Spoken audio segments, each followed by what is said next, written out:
What's good, y'all? Welcome to the 8th episode of our show, the Black Experience Podcast. I'm one of your hosts, Jordan Jones. Joining me this week, we have... Jacory. David Forbes. How you doing, everybody? I'm Ryan. Aisha. All right, now it's been a while since we recorded, so let me just remind you what the show is about real quick. Each week we talk about entertainment news, nerd culture. The show is broken up into two different segments. The first segment, we just talk about a topic of the week, something that's kind of been on our minds lately, whatever it may be. And then the second segment is kind of a book club style thing where we pick a manga, TV show, movie, comic, whatever it is that we feel like watching that week, and break it down for your enjoyment. This week is going to be a Spider-Man themed episode since Spider-Man just released this past weekend. And we're going to be talking about our favorite Spider-Man and then just kind of talking about the movie, the Spider-Man Homecoming.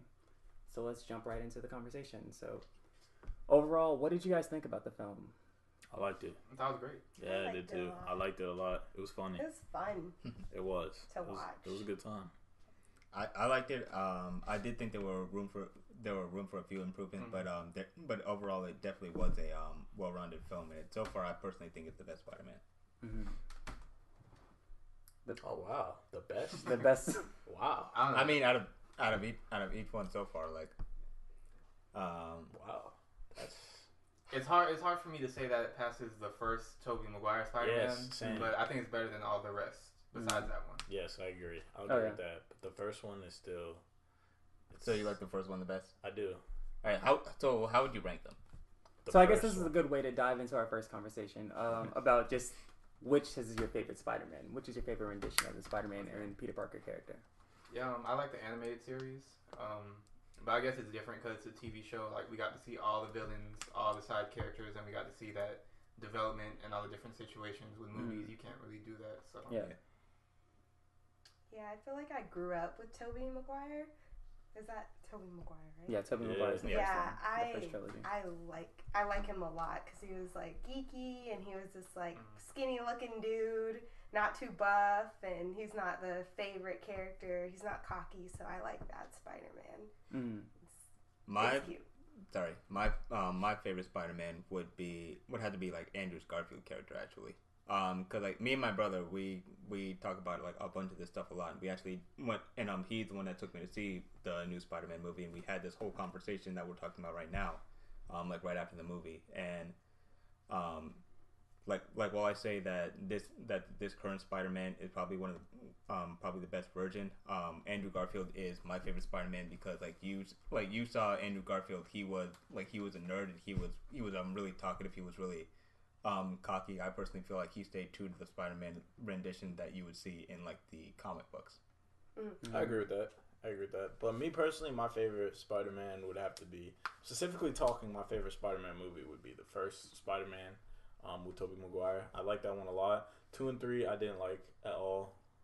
But that first one I did like a lot. Maybe it was just because I was really young then, and I feel like that was the first time I ever saw, like, in my lifetime, where Marvel had put a superhero on the big screen, and it wasn't just in cartoons. Like, it wasn't just my Saturday morning cartoons. That was really like the first time I got to see a superhero come to life. Yeah. So that's probably why I like it. It's probably more nostalgia. I haven't seen that movie in forever, but it's probably more nostalgia. That's why I like that one the best. But yeah. I think so too. Because like there was 30 movies, right? Yeah. That came out over like 5 years. It was like it started in like 2002. I think it was 2000. We were like young. Yeah, we were children. Yeah, and then it went on to like middle school. So we had him for so long. So that's all we knew.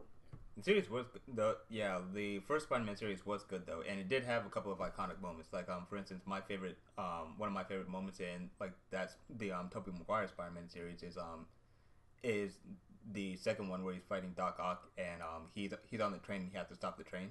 Yeah. Like when he shoots the series of webs and tries to hold it and tries to restrain it. Yeah, like that's you kind probably of see my that favorite in too. the new one too, because he does it with the boat. He kind of does it with the boat, but it's pretty much It's unsuccessful. not the same. I feel like that was an homage to Yeah, that. I did too. I did kind too. of like I did mimicked too. each other. You guys actually like the second and third one? The third one was I didn't trash. like the third one. Third one was The trash. third one was I bad. didn't like the second one. I like the second one. The second one felt more like what do you call it? It felt more like lovey-dovey than a superhero movie. Like I felt like it more focused on Mary Jane and Spider-Man's relationship. It felt, what do you call those movies? What do you mean? Chick flick. not specifically a chick flick, but it focused more on like, I guess you could say a chick flick. Like it wasn't because it wasn't a romantic comedy. It was just I just felt like it just focused on the romance. Yeah. Because Doc Ock is an iconic like Spider-Man villain, and he kind of was just barely there. Oh, if you remember, most he of was what there. Most of what I remember from that movie is the Doctor Octopus scene. He was there, but like he didn't get his tentacles till the very end. There was only like the fight scenes were incredibly short. Go back and watch it because I have all three, and I remember I used to watch the first two all the time. He didn't get his tentacles. I know what you mean because it was about Mary Jane getting her part in the role or something. Now I remember. You remember that? Yes. It was like 40 minutes of Mary Jane getting her role. Exactly. It felt more about Peter Parker and Mary Jane's relationship. And so that's where I was like, dang. Hopefully they come back with the third one, but the third one was just garbage. Yeah. So I don't know if I really like that. Yeah. So when I think of Spider-Man movies, I like to think of.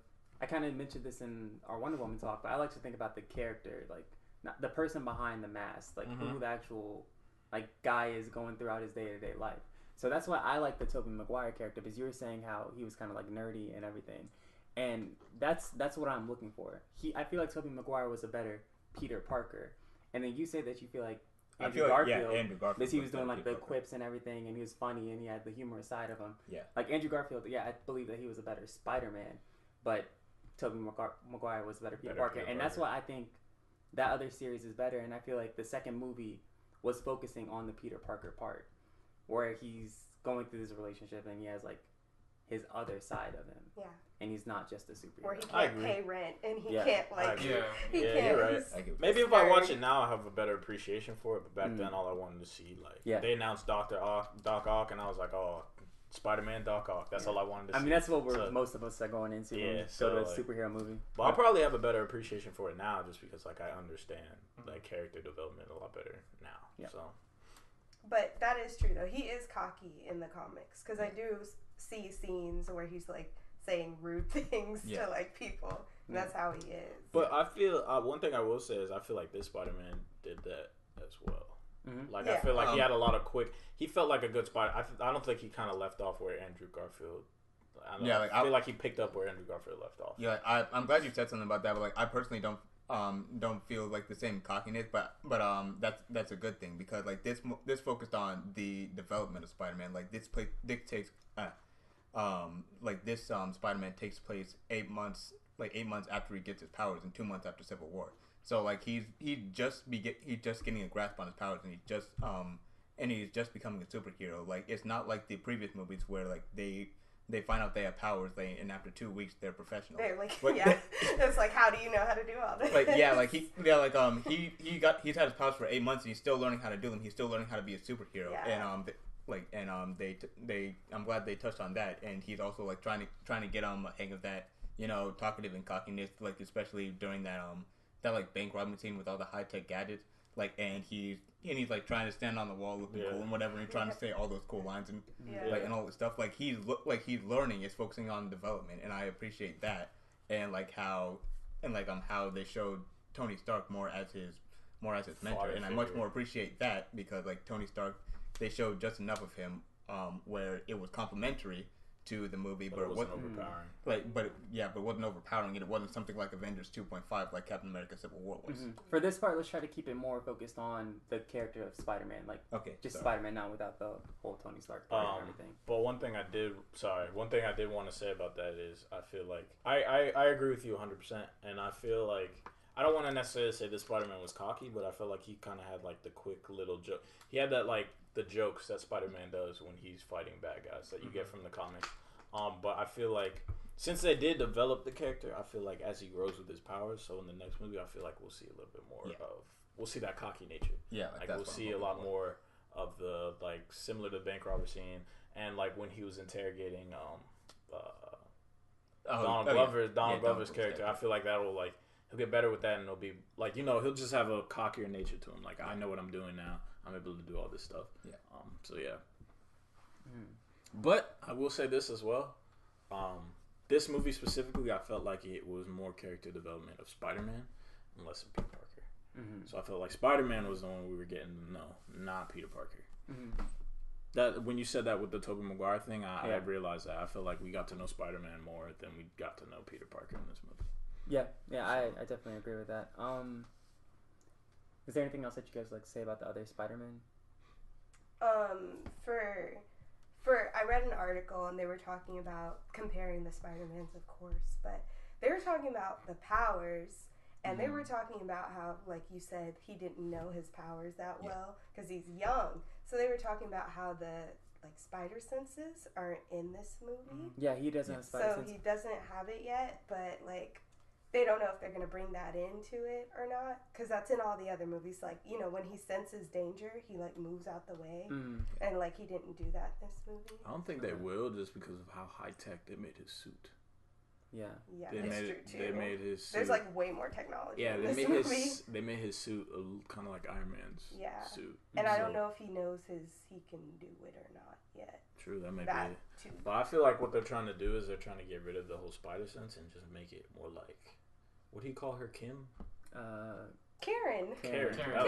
Could they call her Karen? I thought it made me laugh because I'm SpongeBob. Yeah. So but I think just on that, I feel like they're trying to make Karen kind of his spider sense. Karen will be like, hey, something coming. Yeah. Well, kind of like what the female version of Jarvis. That's actually the voice actor for Jarvis is his wife is Karen. In real life. Okay, then boom. That's not good. But at the end of this movie, didn't he turn down the new suit from Tony Stark because he didn't want to be? So maybe in the next film he will have to learn how to develop that because he doesn't have. But his old suit still has all of that stuff. I think it still has the drone and his old suit is the one. The suit that he was wearing the entire time is the one that had all the. Yeah, he took that away though, and then he had to wear But he gave it back to him. He gave it back to the end. You didn't watch the end of the movie? I did. I didn't remember that part. That was one of the funniest parts of the movie. That was the best part. That movie was hilarious. That part was hilarious. Interrogation mode. You remember? Oh yeah.